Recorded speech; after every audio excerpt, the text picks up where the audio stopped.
Hi everybody, I'm Eric from Wheels to Wonder, and in this video I will show you our 8 must-have items we take on our bicycle, touring and bikepacking journeys throughout the world.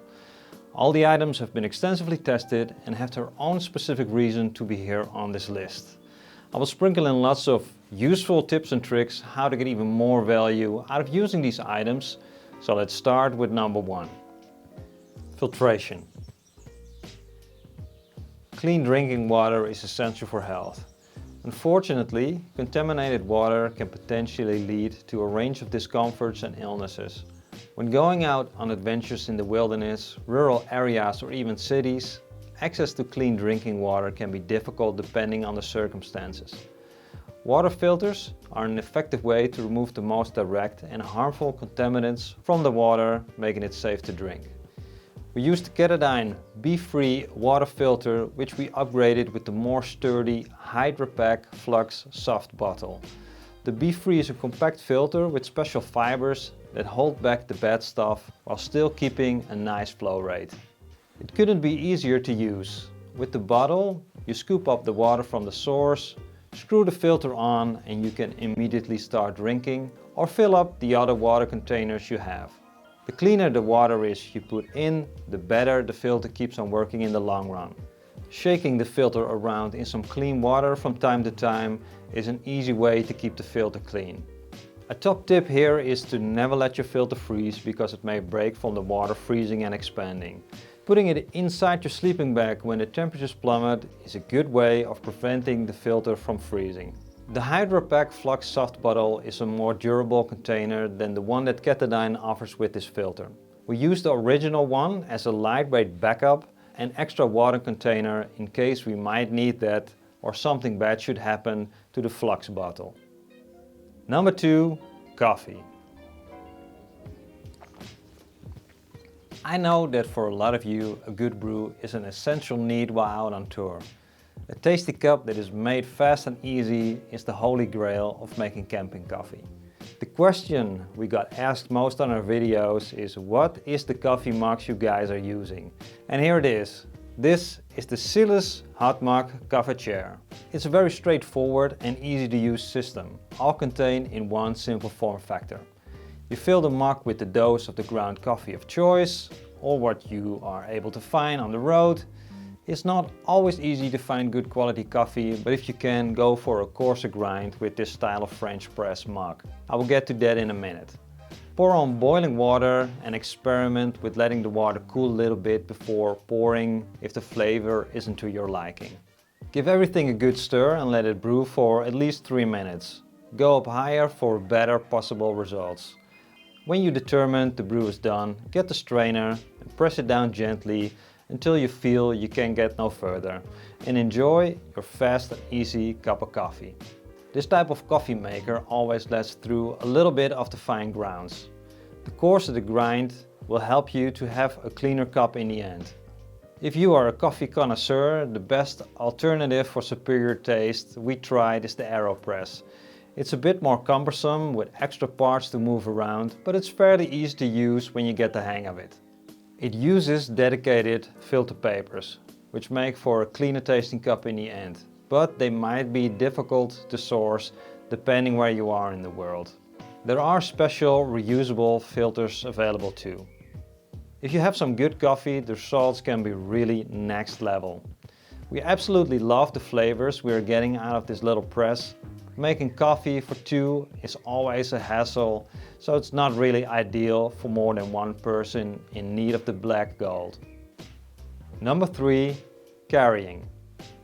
Space is always an issue on the bike. We like to pack as light and compact as possible, making extra space a highly sought after commodity. We use a lightweight backpack for extra room when the need arises. For the most of the time, that's extra food which always takes up a lot of room on the bike. After having tried different sizes, we landed on this 24-liter 4-monster backpack. It's lightweight, sturdy, affordable, including 2 water bottle pockets, is water resistant and is kind of the perfect size and model for use as a day pack off the bikes as well. It has plenty of room for bulky groceries or for a hike in the mountains or around town. We can pack some extra layers, water, some food and an extra camera for example. A nice extra compartment up front is a great addition to get a little bit more organized and separate some items. The straps are adjustable but fairly thin, not the most comfortable when the loads get heavier, but not too bad at all.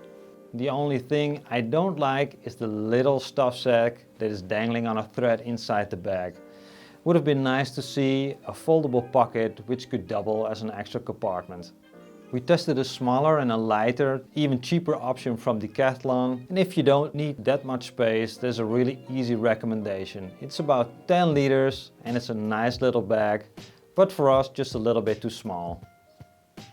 Number 4. Disease control. Ticks can harbor serious and detrimental diseases. Inevitably, you're going to run into them sooner or later if you're out in nature. After having tried many tick removal devices over the years, the best one is from Anke. It's a simple but effective design made from surgical steel. It has a front opening which you place over the tick. The front narrows and ends in a small channel that lifts the tick and catches the beak and the head. With a controlled pull, the tick is removed.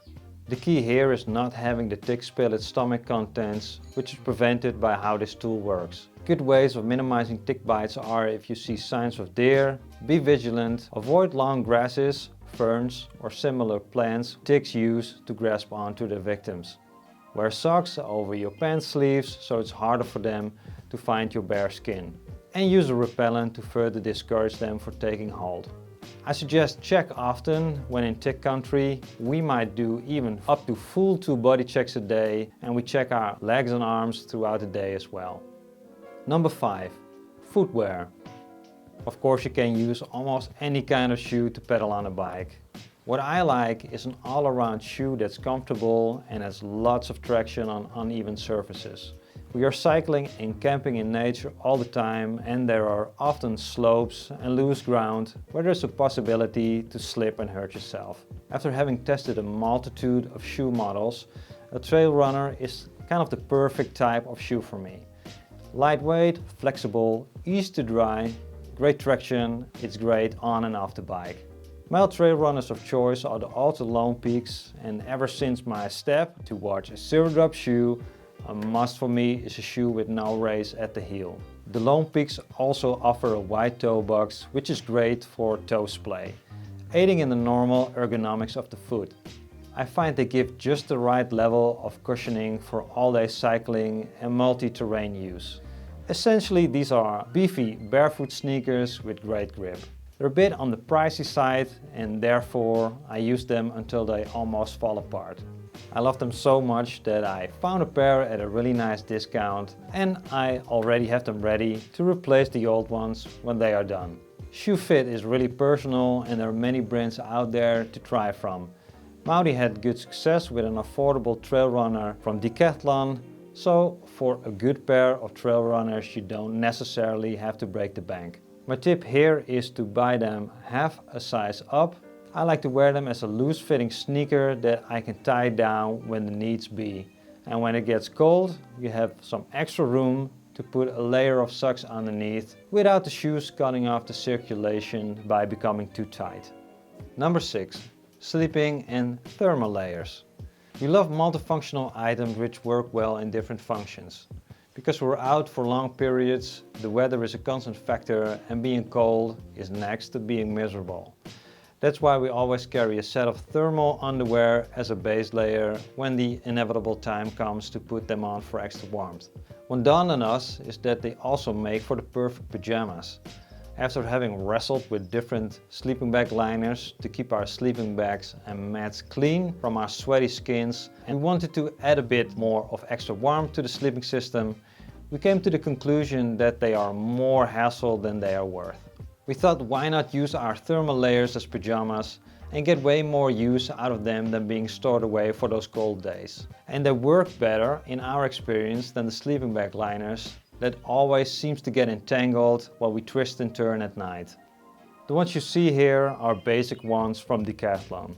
A nice option is a quarter zip turtleneck shirt that can provide some extra warmth around the neck while also being able to open it up for ventilation. I like a soft merino wool fabric as it provides more warmth, especially when damp from sweat. An important tip here is to never wash your merinos with hot water or they might shrink, so I always wash them with lukewarm water and a bit of biodegradable soap. For my feet I use a nice pair of homemade warm socks, and for my head a thin beanie that doubles as an extra warm layer or sun protection underneath my helmet. As extra I have a buff, which is great for all kinds of uses, and here I use it 3 times folded as a sleeping mask.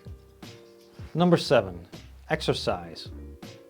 Being out on the bike is a great way to work out, but limited in effectively targeting all muscle groups. Especially big parts of the upper body like the shoulders, upper back and arms are not specifically targeted. A cheap and lightweight resistance band is a great addition to be able to do lots of different exercises. This one here is from Decathlon, but they can be found everywhere nowadays. Some really nice and effective exercise moves include front raises, side raises to target the shoulders, pull apart exercises for the upper back, bicep curls and the overhead extension to train the triceps. This gives me a nice base to target the muscles I want to keep in shape. A tip to take it to the next level is using a tennis ball against the wall or on the floor to get a trigger point massage. I was surprised how many painful knots I found across my body that with a few deep massages resolved the deeper tensions. I know it looks weird and perhaps I'm just getting old, but give it a try and feel for yourself how effective it can be. Number 8. Action camera. I know that many of you are interested in filming your adventures, and an action cam or 360 camera is a great way of catching the ride. Having multiple camera angles is key to make interesting video sequences and keep the viewers engaged. The PG Witech handlebar mount is the best action camera mount for bicycles I have tried. You can get really creative with it, mounting it all over your bike. The included insert that lets you mount to a smaller diameter is great for chainstays, racks, forks, etc. It's very well made, easy to use, sturdy and stands up to the elements. It comes with a 1/4-20 thread connector which you can swap out for a GoPro mount, making it almost universal for any kind of small camera or accessory. I keep on finding new angles to try out and it just makes it that much more versatile and fun to use. It's just great to have a variety of shots in post that you can get creative with. Some of my favorite angles are the tire top-down shot, the low force shot, the chainstay cassette shot and the handlebar follow shot when cycling with a partner. Now I would like to learn from you in the comments down below what your must-have items are. If you liked the video, give it a thumbs up and consider subscribing if you haven't already. And if you want to go more in depth into the gear we take on our adventures, check out the videos linked up here. Thank you for watching and I hope you have a great day.